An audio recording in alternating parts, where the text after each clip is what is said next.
تبارك الذي نزل الفرقان على عبده ليكون للعالمين نذيرا.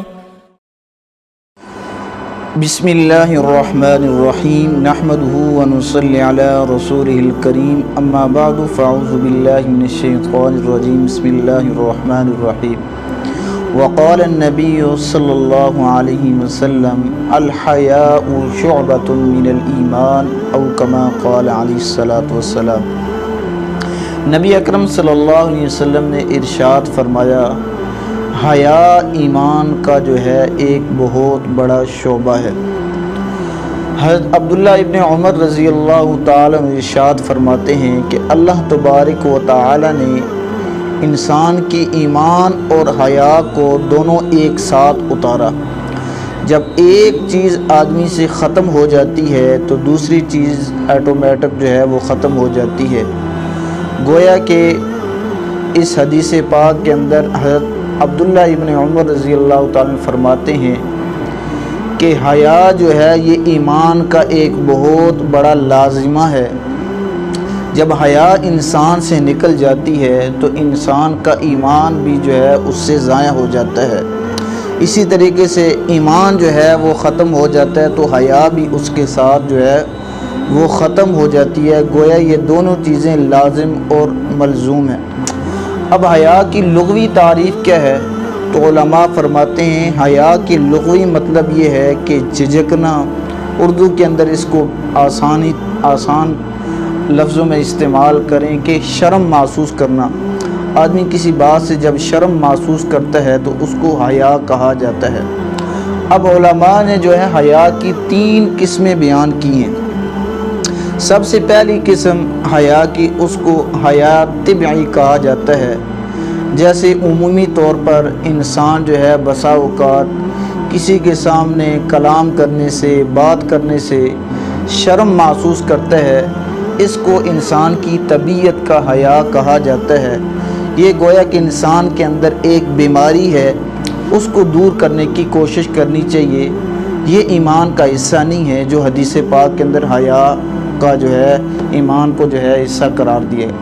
اور دوسرا جو ہے حیا کی جو قسم ہے اس کو حیا عرفی کہا جاتا ہے۔ بسا اوقات آدمی جو ہے عرف کی وجہ سے کئی چیزوں کے اندر جو ہے شرم محسوس کرنے کی کوشش کرتا ہے۔ یہ بھی جو ہے ایمان کا حصہ نہیں ہے جو حدیث پاک کے اندر جس کو ایمان کا حصہ قرار دیا گیا، بلکہ ایک تیسری قسم ہے جس کو حیا صرفی کہا جاتا ہے یا حیا شرعی کہا جاتا ہے۔ وہ حیا کیا ہے کہ آدمی جو ہے حرام چیزوں کے اندر جو چیزیں اللہ نے ناجائز کی ہیں ان چیزوں کے اندر آدمی حیا محسوس کرتا ہے۔ جھوٹ بولنے کے اندر، غیبت کرنے کے اندر، چغل خوری کے اندر، زنا کرنے کے اندر، یہ چیزیں آدمی کو جو ہے جو چیزیں آدمی کے دل کے اندر جو حیا پیدا کرتی ہیں، یعنی آدمی ان چیزوں سے باز رہتا ہے، اس کو حیا شرفی یا حیا صرفی کہا جاتا ہے۔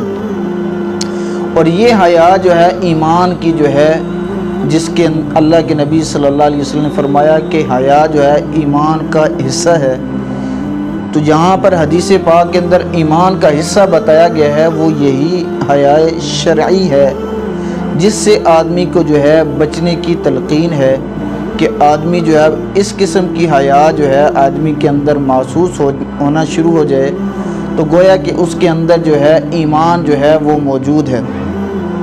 مثلا اس کی مثال یہ ہے اور اسی علماء فرماتے ہیں کہ اگر 2 چیزیں آ جائیں، حیا عرفی بھی آ جائے، حیا شرعی بھی آ جائے، تو پھر آدمی کو چاہیے کہ حیا شرعی کو ترجیح دے، حیا عرفی کو چھوڑ دے۔ اس کی مثال یہ ہے، مثلا بسا اوقات آدمی کے جو ہے 2 چیزیں، دونوں حیائیں مطلوب، مثلا دونوں حیا آدمی کے عرف کے اندر آ جاتی ہیں۔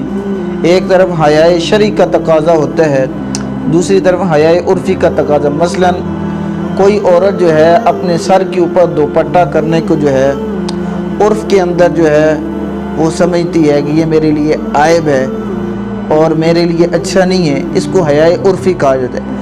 حالانکہ شریعت کے اندر یہ حیا مطلوب ہے کہ آدمی کسی غیر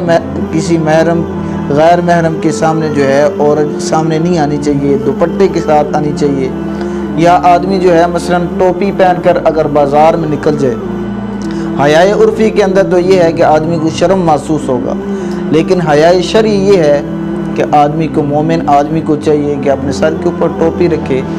تو آج آدمی کو چاہیے کہ حیائے شرعی کا اعتبار کرے، حیائے عرفی کو جو ہے وہ چھوڑ دے، اور یہ ایمان کا ایک بہت بڑا حصہ ہے۔ گویا کہ آدمی کے پاس ایمان جو ہے وہ موجود ہے۔ آپ صلی اللہ علیہ وسلم کے عہد مبارک کے اندر ایک واقعہ پیش آیا کہ ایک عورت کا جو ہے بچہ جو ہے فوت ہو گیا، نوجوان بچہ تھا۔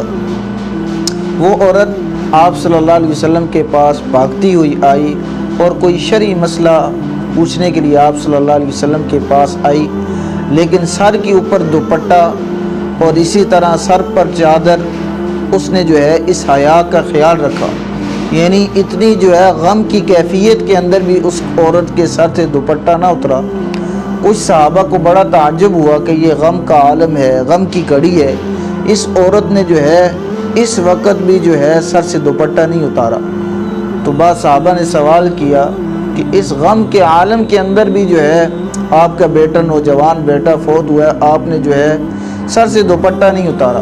تو اس عورت نے بڑا پیارا جواب دیا، کہنے لگی جو ہے میرے بیٹے کا انتقال ہوا ہے، میری حیا کا جو ہے وہ انتقال نہیں ہوا ہے۔ یہ تھا اصل ایمان، یہ تھا صحابہ کے دلوں کے اندر جو ہے حیا کا ایک تقاضا جو ہمیں بھی لاگو کرنا چاہیے۔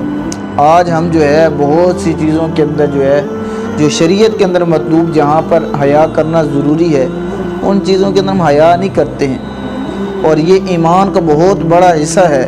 اگر ہم یہ چیز فالو نہیں کر رہے ہیں، حیا ہمارے اندر نہیں ہے، گویا کہ ایمان جو ہے ہمارے اندر نہیں ہے۔ اللہ تبارک و تعالی جو ہے ہمیں اس حدیث کو سامنے رکھ کر حیا جیسی صفت کو جو ہے اپنی زندگیوں کے اندر اپنانے کی توفیق عطا فرمائے۔ وآخر دعوانا الحمدللہ رب العالمین۔